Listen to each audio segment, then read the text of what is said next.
अस्सलाम वालेकुम everyone, this is Haider and you are watching business talks with Haider.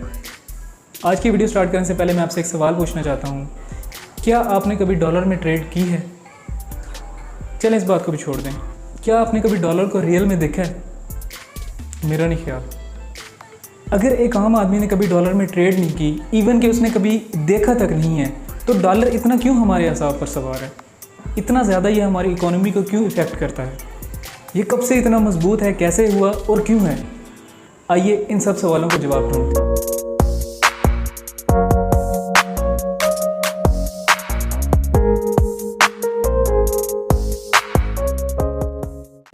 First dollar note was printed in 1862 while civil Wars.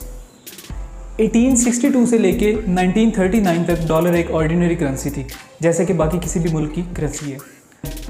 Then what's happened after? 1939 में start हुई world war 2 यानी जंग अजीम 2।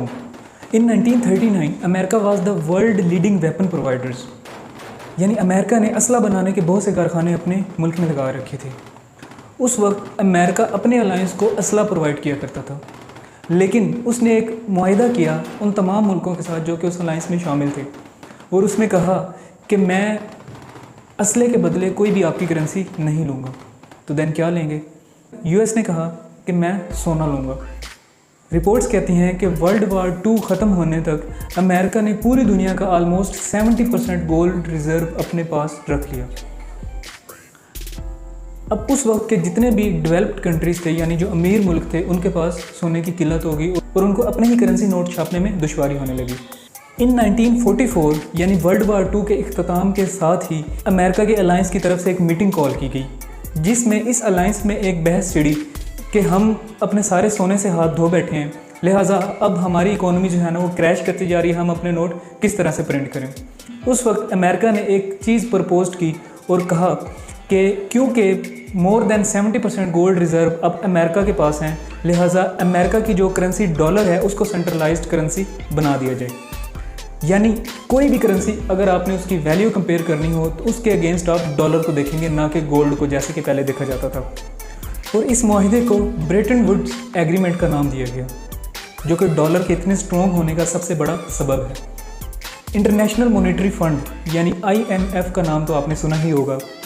इस IMF की बुनियाद भी इसी ब्रेटन वुड्स एग्रीमेंट में ही रखी गई। इसके अलावा वर्ल्ड बैंक जैसे इदारे की बुनियाद भी इसी माहिदे में रखी गई। आज हमारे स्टॉक एक्सचेंज में मोर देन 70% ऑफ ट्रांजैक्शंस जो हैं वो डॉलर में ही होती हैं। डॉलर तो इतना स्ट्रॉन्ग हो गया है, लेकिन ये पाकिस्तान को इतना ज़्यादा इफेक्ट क्यों करता है? इसका सादा जवाब ये है कि ना सिर्फ पाकिस्तान बल्कि डॉलर हर उस कंट्री को इफेक्ट करता है जिसके इंपोर्ट ज़्यादा और एक्सपोर्ट्स कम हैं। ब्रेटन वुड एग्रीमेंट और उसके बाद हर मुल्क, चाहे वो अमेरिका हो या कोई और, डॉलर में ट्रेड करना चाहता है। फ़र्ज़ करें हमने UAE से ऑयल इंपोर्ट करना है, तो UAE हमसे हमारे करेंसी नोट्स या फिर दिरहम नहीं लेगा, वो हमसे लेगा डॉलर, और उसके लिए फिर हमें डॉलर बाई करने पड़ेंगे। अगर हमारी एक्सपोर्ट्स ज़्यादा होंगी, यानी हम माल बाहर ज़्यादा बेचेंगे, अपनी चीज़ें ज़्यादा बेचेंगे, तो देन हम उनसे डॉलर रिसीव कर सकेंगे। लेकिन अगर ऐसा नहीं है, हमारे मुल्क में डॉलर्स की कमी है, तो हमें डॉलर्स बाई करने पड़ेंगे। अब यहाँ पे आ जाता है डिमांड एंड सप्लाई, कि जिस चीज़ की डिमांड ज़्यादा हो और सप्लाई कम हो तो उसके रेट्स क्या हो जाते हैं? हाई हो जाते हैं। ये एक इकोनॉमिकल फैक्टर है। इसी वजह से डॉलर की डिमांड जो है हमारी कंट्री में वो हाई है, और जो सप्लाई है, क्योंकि हमारी एक्सपोर्ट कम है, वो कम है, जिसकी वजह से डॉलर डे बाय डे ऊपर जाता है। इस बात को मैं एक सादा मिसाल से समझाता हूँ। फ़र्ज़ करें कि हमारी एक साल की जो इंपोर्ट है वो $1,00,000 की है, जबकि हमारी जो एक्सपोर्ट है वो $50,000 की है। तो डिफरेंस कितना है? $50,000 का। अब ये $50,000 अगर हमारे पास होंगे तो ही हम अपनी जो 1,00,000 की इंपोर्ट है वो कर सकेंगे। और जो मेजर इंपोर्ट है उसमें है हमारा ऑयल। ऑयल पे सबसे ज़्यादा आपके डॉलर खर्च होते हैं। जिन कंट्री के पास अपना ऑयल है, अपनी गैस है, वो कंट्रीज़ डॉलर से इतने ज़्यादा इफेक्टेड नहीं होते रैदर देन बाकी कंट्रीज़।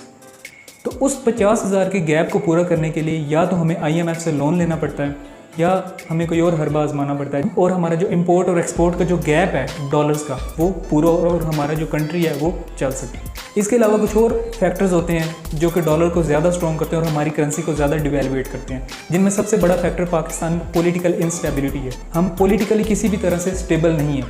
पाकिस्तान में हर वक्त एक गैर यकीनी की सूरत हाल रहती है, जिसकी वजह से सरमायादार हमारे मुल्क में सरमाया करने से हिचकिचाते हैं। इसी वजह से हमारी stock exchange day by day नीचे ही आ रही है। लेकिन क्या ब्रिटन वुड एग्रीमेंट ही वो वजह है जिसकी वजह से डॉलर इतना स्ट्रॉन्ग हुआ और आज तक स्ट्रॉन्ग से स्ट्रॉन्ग ही होता चला गया? नहीं, इसके साथ कुछ और भी फैक्टर्स जुड़े हुए हैं। सबसे पहले नंबर पर आता है यूएस की इकोनॉमिक पॉलिसीज़। यूएस की इकोनॉमिक पॉलिसीज़ इतनी स्ट्रॉन्ग होती हैं जो कि डॉलर को इतना मजबूत बनाती हैं। यूएस की पॉलिटिकल स्टेबिलिटी का तो आपको मालूम ही है।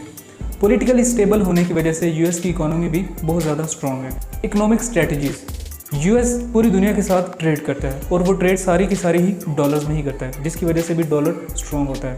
A safe haven for investors, investors ये समझते हैं कि हम अगर डॉलर्स में ही ट्रेड करेंगे और डॉलर में ही इन्वेस्ट करेंगे तो वो अपने आप को इसमें ज़्यादा सेफ समझते हैं, क्योंकि उनको पता है कि डॉलर की जो करेंसी है वो इतना ज़्यादा डिवेल्युएट नहीं होती जितना कि बाकी करेंसीज़ हैं। इन सब चीज़ों के बावजूद क्या आप सोचते हैं कि कोई ऐसी चीज़ है जो कि डॉलर को भी डिवेल्युएट कर सकती है? इसी सवाल का जवाब पूरी दुनिया के इकोनॉमिस्ट ढूंढ रहे हैं। कुछ इकोनॉमिस्ट का ये ख्याल है कि एक चीज़ ऐसी है जो कि डॉलर को भी डिवेल्युएट कर सकती है, वो है डिजिटल करेंसी यानी क्रिप्टो और दूसरी करेंसीज। लेकिन कैसे? इसके बारे में एक और डिटेल्ड वीडियो हम बनाएंगे। अगर वीडियो अच्छी लगी तो सब्सक्राइब, लाइक और शेयर ज़रूर कर दिया करें। अब तक के लिए था इतना ही। See you in next video. That's it. अल्लाह हाफिज़।